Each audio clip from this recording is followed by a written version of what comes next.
Yeah, okay. The king of Saltillo right there.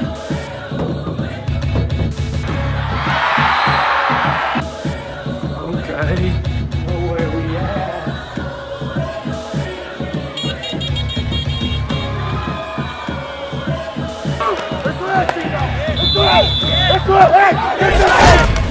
It's crazy, man. I went from getting cut in week 6 of the season to getting my first win in the LFA in week 8 after getting traded to the Dino. After arriving just 3 days before week 8, it was now time to start studying the heck out of the playbook and building a good routine now living here in Saltillo.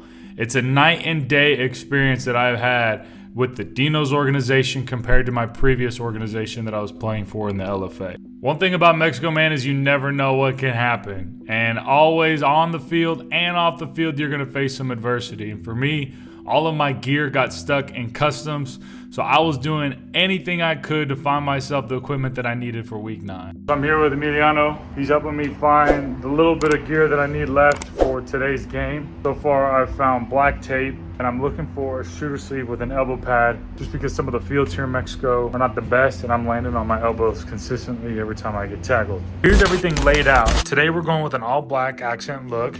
I got these shoulder pads last week and got the rib protector a couple days ago, so at least your boys are going to be protected in case I take a big hit.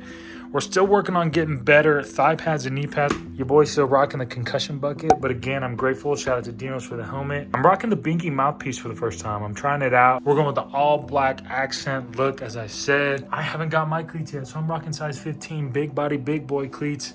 Got a girdle this week. I'm excited about it because at least I got thigh pads. And I am rocking a baseball belt. Now, I like these because they're a little bit more stretchier than your traditional football belt. I also got the black tape that I'm going to be rocking for the accents. So here's everything that we got laid out. And now it's time to get it all packed up. All right, everybody. So it is that time. We are going to be headed to the stadium. I'm excited today because this is going to be my first time playing at the Dino Stadium, which is also a baseball stadium. So you guys are going to get a chance to see how they turn a baseball field into a football field. And yeah, we're gonna go catch up with Pope, who's downstairs, and we'll head out of here. Givanta! Stay tuned for a little MTV quiz. Whoa. We're about to head to the stadium. For those of you that didn't know, both Pope and I were traded mid-season from our previous team in the LFA to the Dinos. This is very uncommon in Mexico, but we are both definitely grateful for the experience. All right, guys, so it's about 91 degrees here in Saltillo. It's probably gonna be thunderstorms today for tonight's game. Game's at 8 o'clock. Oh yeah, here comes the rain. Here comes the rain. One thing about ball overseas, especially in Mexico, is you never know what can happen. Always gotta expect the unexpected and prepare for an opportunity that you might not have yet. Hey, yo! Yo, show me what we whipping with. Boy, got the pads on the back. Yeah, okay. The king of Saltillo right there. God, it must be nice. All right, y'all, we just arrived. Muchísimas gracias. We about to head into the locker room. Okay. You know where we at.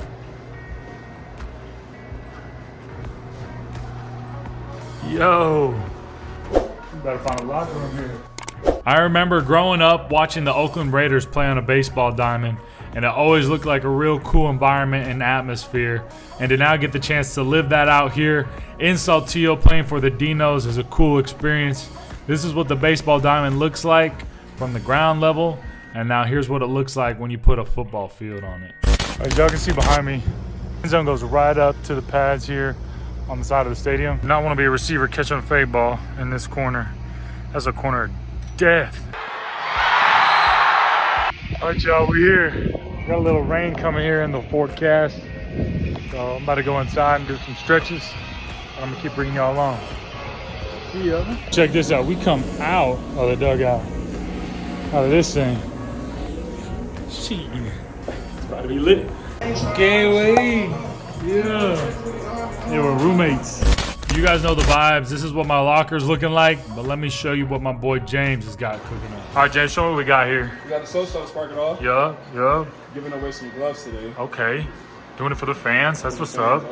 Make sure you guys follow James right here. Okay, the all white. Oof.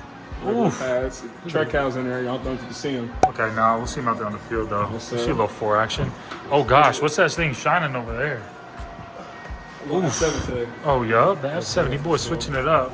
Yes, sir. What visor we got on that thing? 24 karat. Yeah. Dang. With the all black on black. What color jersey are you rocking today? We are definitely going negative. Oof. I didn't see this one last week. Okay. Yup. Boom. Pre-game gloves, Jordan.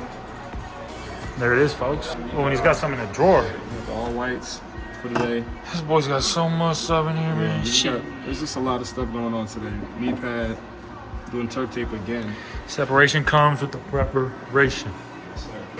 All right, y'all. It's time to go to the field, get some bandwidth. I'd like to thank Factory for sponsoring this video. Factory makes meeting your nutrition goals easier than ever by delivering fresh, never frozen, dietitian-approved meals right to your doorstep. Their team of gourmet chefs create each meal using only ingredients with integrity to help you feel your best all day long. As an athlete, I'm always looking for ways to stick to my routine and keep the time in the kitchen to a minimum. Factor meals are ready in 2 minutes with no shopping, prepping, cooking, or cleanup required. My favorite part as an athlete is getting to choose from 6 menu preferences to help make sure I'm reaching my caloric goal and maximizing my protein intake. Head to factor75.com or click the link below and use code ATHLETE50 to get 50% off your first Factor box and 20% off your next month's order. That's code ATHLETE50 at factor75.com to get 50% off your first box plus 20% off your next month's orders. Now let's get back into the video. Now y'all are probably wondering, why did I shave my head? And let me tell you what, after going 0-5 on my previous team and getting cut by the management, I had to find a way to protect my energy and protect my confidence. And for that reason, I entered into my Hitman Jason era as I got to the Dinos. Just finished warm up. Gotta go start getting the gear on. Okay, helmet's looking clean now. I'm still rocking this show. Yeah. We just slipped into some small pants. It's time to go get some tape. Yo, you wanna say what's good at YouTube? Yeah, what's going on? Class, my man. You wanna sing some country? Yes, sir. Okay. Yeah. Finally, I'm looking like I'm not a nap. I'm ready to go. No cap. Fix your duck feet. Shit. We ready? Second one. Leave that hole. Let's see what we got. Okay. Okay. I just need some eye black. You got some eye black? Huh? Goes up to YouTube. It's your chance. Oh, what's up, YouTube? Follow me on. Alright, we'll put it right there. Shout out Harris. He said, "Hola, YouTube." Hola. Get time. So, after getting cut and traded, was it worth it? I'd say absolutely. Now, here's what's interesting. In my opinion, there's 4 organizations in the LFA that excel more than the rest of them when it comes to professionalism, business operations, and team culture. The Dinos are one of those 4 programs, and the biggest thing that I learned is that protecting my confidence and energy is the most important thing while playing football overseas. My previous team had me questioning if I really truly love playing this game anymore, and thanks to the Dinos, my spark was back. Heading into week 9 of the season, we were playing a team from Mexico City and just 2 games away from the playoffs.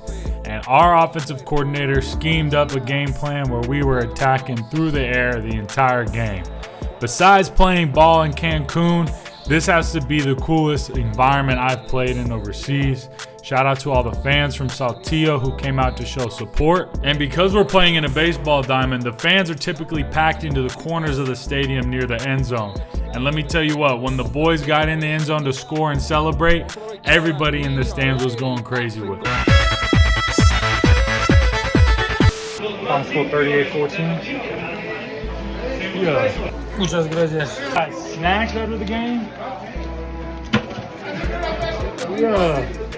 We about to go see all the fans outside again. Whoa. Shout out to all the fans here in Saltillo. Talk to them. Tell me how we feel. Feel like second base. Come stop it up. Yup. Look at this. Yup. Yeah. Big shout out to all the fans from Saltillo for coming out to show support, and I just give more credit to the Dinos organization for building such a cool fan base. And after getting traded, having everybody show me some love and support was real cool. And it's awesome to see how much the sport of American football has grown all over Mexico, and I still arguably think they have the best fan base outside of the States. Damn, they really strapping leaving the stadium. Reflecting on a little bit why I think my experience with the Dinos was also so different than my previous organization was because I had better balance when I was with the Dinos. Some of the fellows really encouraged me to step outside a little bit.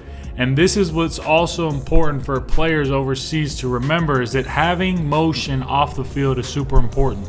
Because I got my country music, because I got YouTube, I got good things going on for me off the field when a lot of bad things are going on sometimes on the field. Where we at right now? Oh, let me see a shirt. Oh, whoa. Whoa. Yeah, okay. Let's do it. Take care of business. Heading into week 10 of the season, we were playing in Monterrey, which for those of you that didn't know, Monterrey is known as the football town in Mexico. Now this game was really important because it was going to decide whether or not we had a first round bye in the playoffs at the number 2 seed, or if we had to go play the first round of playoffs as the number 3 seed. This is my 4th time playing in this stadium, which is always super cool because in the backgrounds you've got the beautiful mountains of Monterrey. But it still doesn't compare to the environment in Saltillo playing on the baseball field. Now this is also known as a big rivalry game because Monterrey and Saltillo are about an hour and 30 minutes from one another.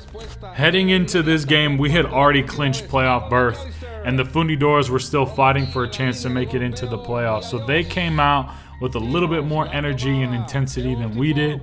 Nonetheless, we were still answering every single time they would get the chance to get into the end zone with some scores.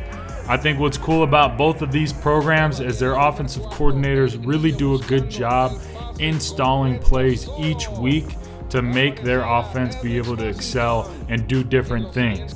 And this is what really, I think, separates the good teams from the average teams in the LFA. Compared to the team that I was at before coming to the Dinos, we would not install new plays each week based on defensive looks and after watching film to see what worked for other offenses. On top of that, what separates teams in Mexico are the ones that know how to utilize their American import players and national players and play to their strengths when it comes to game planning. This was a real close game until we started to have some injuries on defense.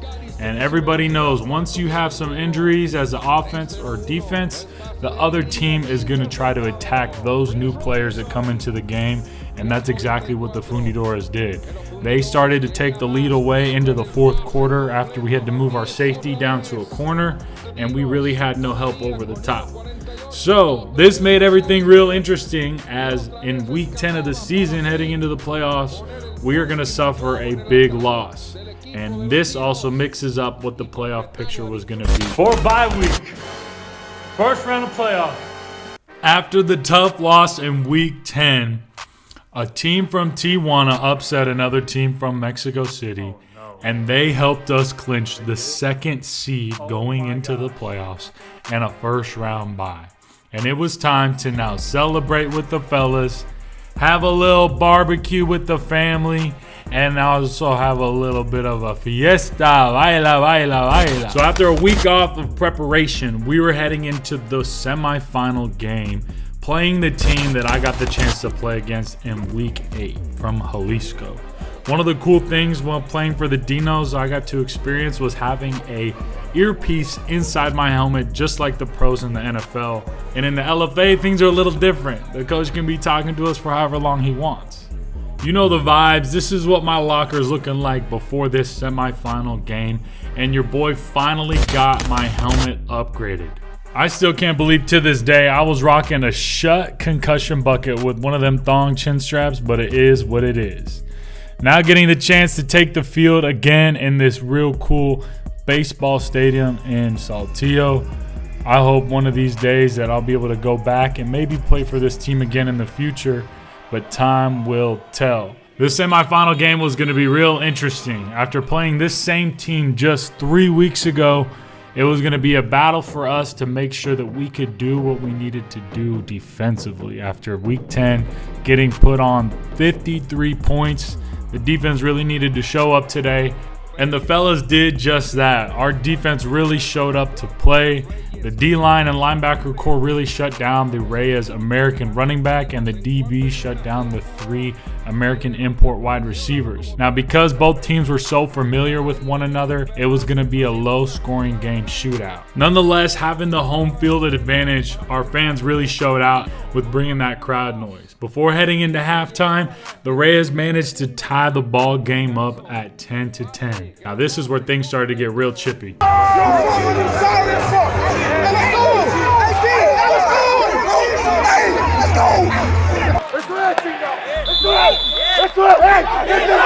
And here's just a little, cheerleader appreciation. Shout out to the ladies. If you know, you know. Look at them doing their thing. That's what I'm talking about. Love it. Love it. And shout out to the fans. Now coming right out after halftime, really things didn't start getting cooked up until the fourth quarter. Shout out to the boy James for coming in clutch here. Things started to come down to the wire though. On a 3rd and 15 with just 6 minutes left, we threw an interception and the Rays had a chance to tie the ball game on a 4th down. But once again, our defense came up clutch with a huge stop, and this ended up sealing the ball game and clinching us berth to the Mexican Super Bowl.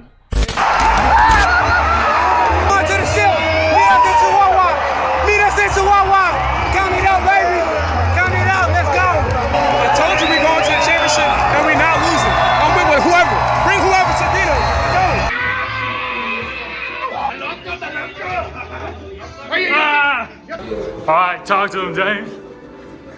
Fresh off the dub. Fresh off the dub. Last time we talked, we was fresh off the dub. We was in 2nd place. Now we're going to the championship. Whoa. Whoa. Like last time, just come pay attention.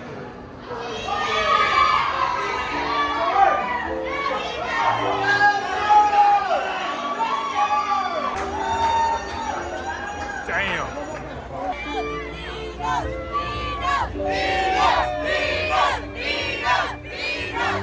And the rest is to be continued.